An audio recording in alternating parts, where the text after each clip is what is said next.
What happens if I don't pay my debts in Canada? Most Canadians don't stop paying their debts because they don't care. They stop because they're overwhelmed. But ignoring creditors and hoping your debts just go away can lead to wage garnishment, collection agencies calling you constantly, and legal action makes everything worse. My name is Brian Litvack, and I'm a licensed insolvency trustee with Litvack Group in Canada. In this video, you'll learn what creditors can actually do if you stop paying them, and what they can't do. You'll see how quickly things can escalate from mispayment to legal action.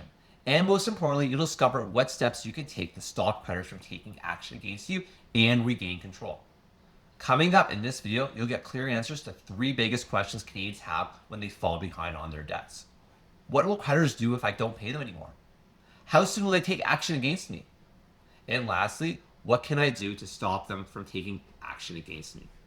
By the end of this video, you'll know how to take control of your debts and have a plan to pay them off to avoid creditors taking action against you. Without this knowledge, you could face losing your wages to wage garnishment or having liens placed on your home. As a licensed insolvency trustee, I've seen thousands of Canadians fall behind in their debts. Not because they were irresponsible, but because something changed. Maybe they lost their job, maybe they got sick, maybe their expenses just kept climbing while their income stayed the same. Here's what you need to understand. When payments stop, creditors don't react emotionally. They follow a process, and that process is predictable. Let me walk you through exactly what happens. When you borrow money from creditors, they expect it to be paid back. That's the deal. If you make payments every month, even just minimum payments, they'll be happy and likely leave you alone. But start missing 1, 2, 3 payments, then your phone will start ringing from creditors. You probably want to pay back your debts, but you're probably also afraid of what might happen if you don't pay back your creditors. What might they do? Let me break down the timeline of what actually happens. After a couple missed payments, you may start getting some phone calls to see why you missed the payments. These early calls are usually pretty gentle. The creditors just checking in, asking you how there's a problem, reminding you about the missed payment. They're not aggressive yet. Miss a few more and the calls will become more frequent. Now you're starting to hear from them multiple times a week. The tone changes a bit. They're more insistent. They want to know when they're going to get paid.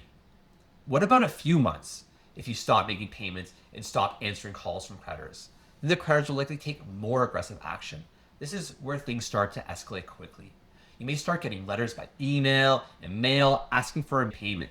These aren't friendly reminders anymore. These are formal demand letters. They'll often include language about how you're in breach of your credit agreement and further action may be taken. The creditors may assign your debt to a collection company that'll be even more aggressive in collecting from you.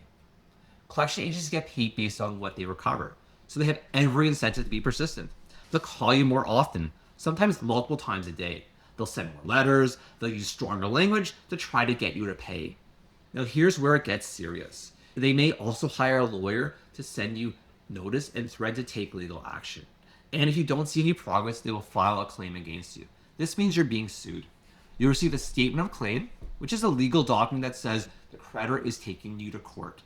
At that point, you want to do something with your debts because soon they could have a judgment against you. A judgment means the court has ruled in the creditor's favor. And once they have that judgment, they could then use that court order to garnish your wages or put a writ on your house. Let me explain what these things mean. Wage garnishment is when money is taken directly from your paycheck before you even see it. In most provinces, creditors can garnish up to 20 to 30% of your wages. That's a huge chunk of your income suddenly disappearing every pay period. A writ on your house, also called a lien, means if you try to sell or refinance your home, you have to pay off that judgment first. It's like a legal claim against your property. Even if you're not planning to sell right now, having a lien on your home can seriously limit your options for selling and refinancing your house. This is why you shouldn't ignore these creditors. Ignoring them makes everything worse. Instead, you should discuss with them why you are struggling to pay back your debts and see if you can work out a payment arrangement. Many creditors would rather work with you and go through the time and expense to take legal action. They might be willing to reduce your monthly payment, pause interest temporarily, or give you more time to catch up. But talking to creditors when they're already stressed and overwhelmed can be really difficult. So let me give you another strategy. First, ask yourself, is this just one debt you're struggling with or many debts?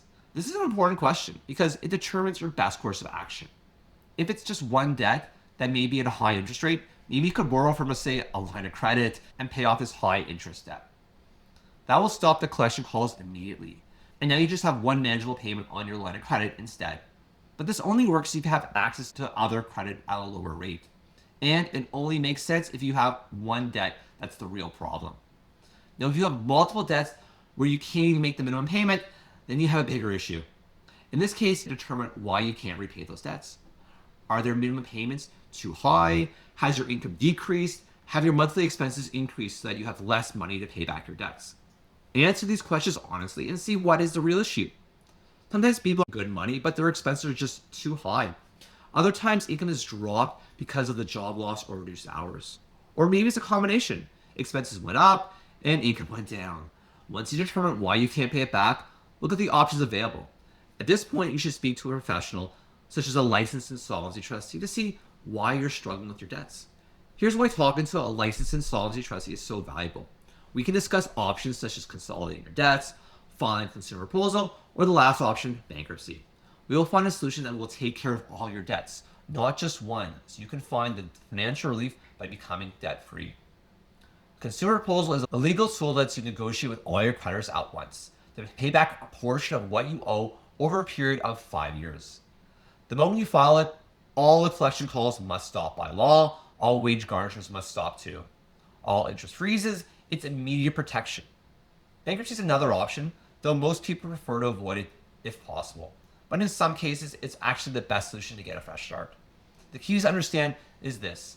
If you have options, even when it feels like the walls are closing in and creditors are coming at you from every direction, there are legal solutions available to Canadians that can stop the collection process and give you breathing room. But ignoring the problem only makes it worse. Every day you wait, the interest keeps adding up. Every month you miss a payment, the creditors get more aggressive.